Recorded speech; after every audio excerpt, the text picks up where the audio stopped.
আসসালামু আলাইকুম প্রিয় শিক্ষার্থীরা, কেমন আছো তোমরা? আজকে তোমাদের জন্য নিয়ে এসেছি আইসিটি এর তৃতীয় অধ্যায়। এই তৃতীয় অধ্যায়টা কিন্তু তোমাদের সবচেয়ে গুরুত্বপূর্ণ একটি অধ্যায়। এই অধ্যায়ের দুইটা অংশ আছে, যার প্রথম অংশ হচ্ছে সংখ্যা পদ্ধতি এবং দ্বিতীয় অংশ হচ্ছে ডিজিটাল ডিভাইস। এই অধ্যায় থেকে কিন্তু প্রতিবার এইচএসসি পরীক্ষায় দুইটা করে সৃজনশীল আসে। এর একটা আসে সংখ্যা পদ্ধতি থেকে এবং অন্যটা আসে ডিজিটাল ডিভাইস থেকে। তো এই চ্যাপ্টারটা আমাদের খুব ভালো করে পারতে হবে। এটা নিয়ে একটা আমরা ধারাবাহিক ভিডিও আপলোড করব, যার প্রথমে এখন আমরা প্রথম যেই সৃজনশীলটা আসে সংখ্যা পদ্ধতি থেকে সেইটারই একটা কুইক একটা ভিডিও তৈরি করব। লম্বা লম্বা ভিডিও তৈরি করলে আসলে স্টুডেন্টদের দেখতে অনেক বোরিং লাগে, তাই আমরা এখন ছোট ছোট করে অনেকগুলো ভিডিও বানাবো এবং ধীরে ধীরে তোমরা আমার সাথে বুঝে নিবে সংখ্যা পদ্ধতি এবং পেয়ে যাবে মজার মজার 10টি মার্কস। তো আজকে আমরা আলোচনা করছি নাম্বার সিস্টেম নিয়ে। নাম্বার সিস্টেমটা আসলে কি? আমরা এই যে সংখ্যাগুলো দেখছি সবাই পরিচিত, 1 2 3 4 5 6 এই সংখ্যা বা এই যে এই সংখ্যাটা, এই সংখ্যা আমরা রোমান সংখ্যা হিসেবে জানি এবং এই সংখ্যাগুলো হচ্ছে টালি। তো এটাও যেমন একটা সংখ্যা, এইটাও একটা সংখ্যা, এইটাও একটা সংখ্যা। তো সংখ্যা পদ্ধতি আসলে অনেক রকম আছে, আমরা গণনা অনেকভাবে করতে পারি। এই গণনা করার যে ভিন্ন ভিন্ন পদ্ধতি, এই পদ্ধতিগুলা নিয়েই হচ্ছে আমাদের এই অংশের আলোচনা। তো কি কি পদ্ধতি আছে এবং কি কি সংখ্যা আছে? আমাদের নাম্বার সিস্টেমটা আমরা দুই ভাগে ভাগ করতে পারি। একটা হচ্ছে পজিশনাল সংখ্যা পদ্ধতি এবং অপরটা হচ্ছে নন পজিশনাল সংখ্যা পদ্ধতি। জিনিসটা একটু প্রথম প্রথম শুনলে একটু অড লাগতে পারে, পজিশনাল আবার কি, নন পজিশনাল আবার কি। আমরা যখন উদাহরণ দিয়ে বুঝতে পারবো তখন দেখবো আসলে খুবই সহজ এই জিনিসগুলা। পজিশনাল সংখ্যা পদ্ধতি হচ্ছে যেই সংখ্যা পদ্ধতির মানগুলোর একটা স্থানীয় মান আছে, অর্থাৎ সংখ্যাটা বা অঙ্কটা কোথায় বসবে তার উপর সংখ্যার মান পরিবর্তন হবে। কিন্তু নন পজিশনাল সংখ্যায় এটার কোনো গুরুত্ব নেই, অর্থাৎ সংখ্যা যেখানেই তুমি বসাও না কেন অঙ্কের মানের কোনো পরিবর্তন হবে না। যেমন আমরা যদি দেখি এই একটা সংখ্যা ধরলাম 582, এই সংখ্যায় এই যে অঙ্কগুলো আছে 2 8 5, এই অঙ্কগুলো যদি স্থান পরিবর্তন করে তাহলে দেখো এটা হয়ে যায় 285। অর্থাৎ এই 5 যখন এই স্থানে থাকে তখন হয় 500, কিন্তু এই 5 যখন একদম শেষে চলে যায় তখন শুধু 5 হয়, কিন্তু যখন মাঝে থাকে তখন 50 হয়। অর্থাৎ এই যে সংখ্যাগুলা একই একই অঙ্ক দ্বারা তৈরি, তিনটা তিনটা অঙ্ক সবগুলাতেই একই রকম, কিন্তু প্রত্যেকটারই মান ভিন্ন। যেহেতু এই সংখ্যাগুলার প্রত্যেকটার মান ভিন্ন তার অঙ্কের স্থানীয় মানের জন্য, সেহেতু এগুলাকে বলা হয় পজিশনাল সংখ্যা পদ্ধতি। আচ্ছা, পজিশনাল সংখ্যা পদ্ধতি কি কি আছে? আমরা সবাই যেটা ব্যবহার করি, ছোটবেলা থেকে যেটা হাতে কলমে শিখে এসেছি, সেটা হচ্ছে ডেসিমেল সংখ্যা পদ্ধতি। এছাড়াও আরো সংখ্যা পদ্ধতি আছে, সেগুলাও হচ্ছে পজিশনাল হিসেবে ব্যবহৃত হয়। আমরা সামনে ধীরে ধীরে সব শিখে নিব। তার মধ্যে আছে বাইনারি, অক্টাল, হেক্সাডেসিমেল। এবার আসি নন পজিশনাল সংখ্যা পদ্ধতি। এই যে আমরা প্রথমেই দেখেছি রোমান সংখ্যা, টালি, এগুলোর আসলে কোনো পজিশনের ভ্যালু নাই, আমরা যেখানে ইচ্ছা এখানে বসাইতে পারি, মানের কোনো পরিবর্তন হয় না। এগুলো শুধুমাত্র সিম্বল দিয়ে প্রকাশ করে। এই সিম্বলগুলো দিয়ে প্রকাশ করা যায় দেখে এগুলাকে বলা হয় নন পজিশনাল সংখ্যা, অর্থাৎ এর পজিশনের কোনো ভ্যালু নেই। তো আমাদের বইয়ে এটা নিয়ে তেমন কোনো আলোচনা নেই, আমরা শুধু জানার জন্য এটা পড়ছি। আমাদের যেটা মেইন আলোচনা সেটা হচ্ছে প্রধান 4টা সংখ্যা পদ্ধতি। তার মধ্যে আমাদের প্রথম যেটা জানতে হবে সেটা হচ্ছে বেস কি। বেস বা ভিত্তি হচ্ছে এক একটা সংখ্যা পদ্ধতিতে আমরা কয়েকভাবে বলতে পারি যে কয়টা করে সংখ্যার অঙ্ক আছে। যেমন ডেসিমেলে টোটাল মৌলিক অঙ্ক আছে 10টা, বাইনারিতে মৌলিক অঙ্ক আছে 2টা, অক্টালে আছে 8টা এবং হেক্সাডেসিমেলে আছে 16টা। এটা কি? এই বেসটা হচ্ছে এক একটা সংখ্যা পদ্ধতির একটার থেকে, এর ধরো প্রথম যে স্থানে যে অঙ্কটা থাকে, তারপর দ্বিতীয় স্থানে যে অঙ্কটা থাকে, একটার থেকে আরেকটা কত গুণ বড়। এটা আমরা একটু সামনে আর একটু ভালোভাবে বুঝে নেব। যেমন বেসটা কিভাবে বুঝতে পারি, এই যে 579 আমরা ছোটবেলায় শিখেছি, এই যে এটা এককের ঘরে আছে, এইটা দশকের ঘরে আছে, এইটা শতকের ঘরে আছে। অর্থাৎ একটার থেকে আরেকটা 10 গুণ বড়, কারণ আমরা ডেসিমেল সংখ্যা পদ্ধতি ছোটবেলা থেকে শিখে এসেছি।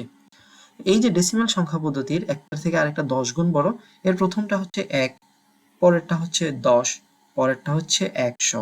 আমরা যদি এটাকে 10-এর আকারে লিখতে চাই তাহলে 10-এর ঘাত হবে 0, কারণ 1 হবে, 10-এর ঘাত 1 হলে 10 এবং 10-এর ঘাত 2 হলে 100।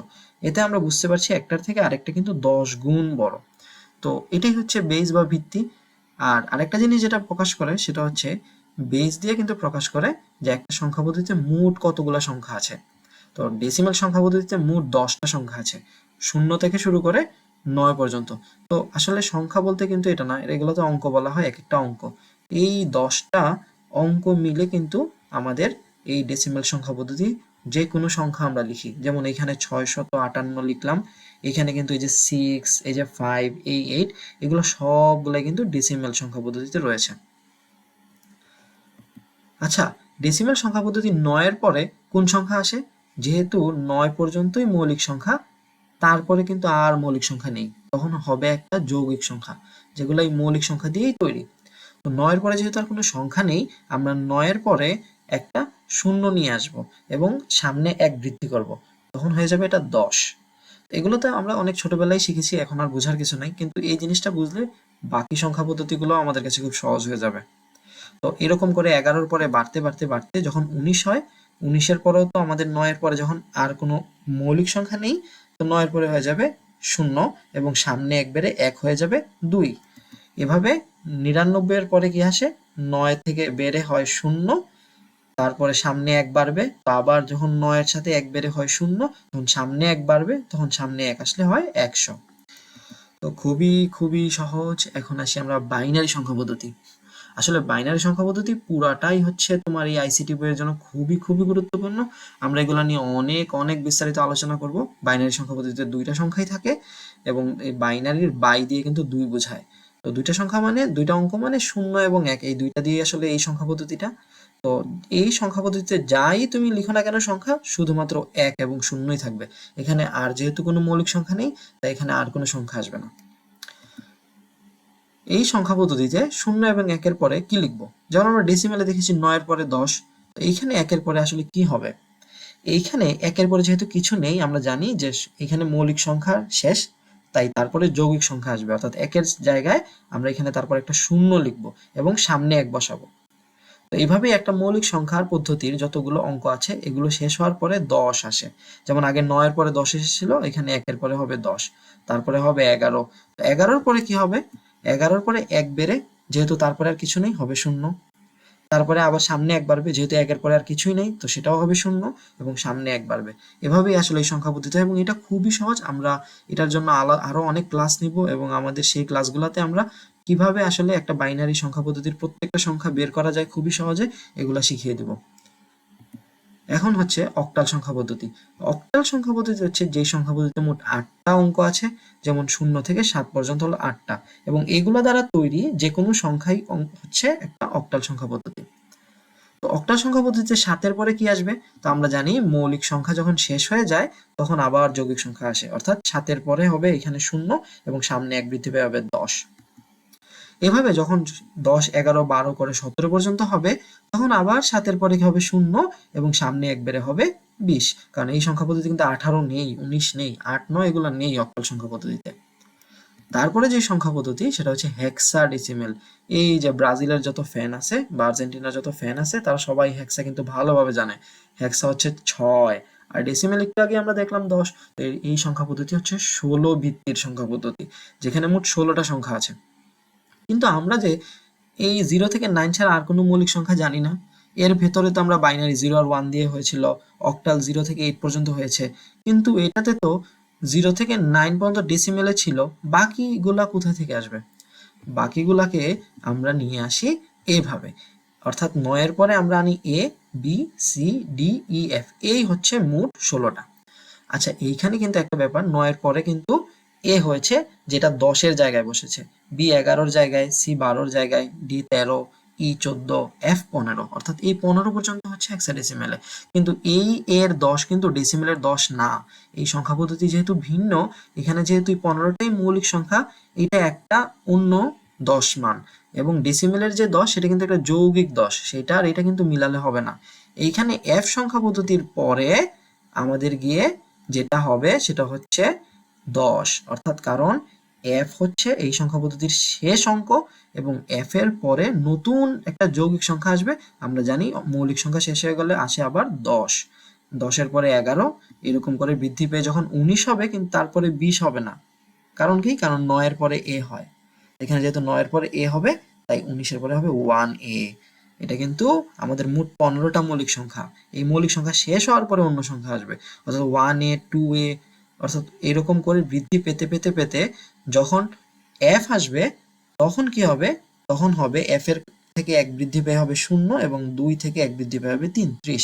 এই যে 1a করে করে 1f এর পরে হবে 20, তারপরে এরকম করে 29, তারপরে 2a, এরকম করে আবার 2f পর্যন্ত যাওয়ার পরে হবে f থেকে যখন মৌলিক সংখ্যা শেষ তখন 1 বেড়ে হবে 0, আর আগে 1 বাড়ালে 2 হবে 3।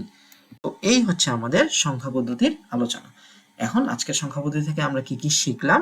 এই আলোচনাটা খুবই অল্প একটা আলোচনা ছিল, আমাদের এখানে আরো অনেক জিনিস জানতে হবে, কিন্তু আমরা ধীরে ধীরে ধীরে স্টেপ বাই স্টেপ অনেকগুলা একটা সিরিজ ভিডিও ছাড়বো। ওই সিরিজ ভিডিওগুলো থেকে আমরা ধীরে ধীরে খুব ভালোভাবে শিখে নেব। এখন একটা কুইজ রয়েছে এখানে, সেটা হচ্ছে এই যে সংখ্যাগুলা 46, 101, তারপরে 19, 2a, 781, এই সংখ্যাগুলা আসলে আপনাদের আনসার করতে হবে এগুলো কোন সংখ্যা পদ্ধতিতে আমরা লিখতে পারবো, অর্থাৎ এই 46 কোন কোন সংখ্যা পদ্ধতি দিয়ে আমরা লিখতে পারবো, এই 101 আমরা কোন কোন সংখ্যা পদ্ধতি দিয়ে লিখতে পারবো, এই 19, এই 2a, এই 781। তো সবাই কমেন্টে আনসার করে ফেলবা যে আসলে আমরা এই 1 নাম্বার, 2 নাম্বার, 3 নাম্বার, 4 নাম্বার আর 5 নাম্বারের এই কোয়েকশনগুলা বা এই সংখ্যাগুলা কোন কোন সংখ্যা পদ্ধতি দিয়ে লিখতে পারি। তো আশা করা যায় সবাই এটা পারবা। এভাবে যখন আমরা ধীরে ধীরে সব শিখে ফেলবো, দেখবা এখান থেকে 10 মার্ক এবং খুব ইজিলি তোমরা এই 10 মার্কটা পেয়ে ফেলবা। তো আজকের মতো এতটুকুই ছিল। আল্লাহ হাফেজ।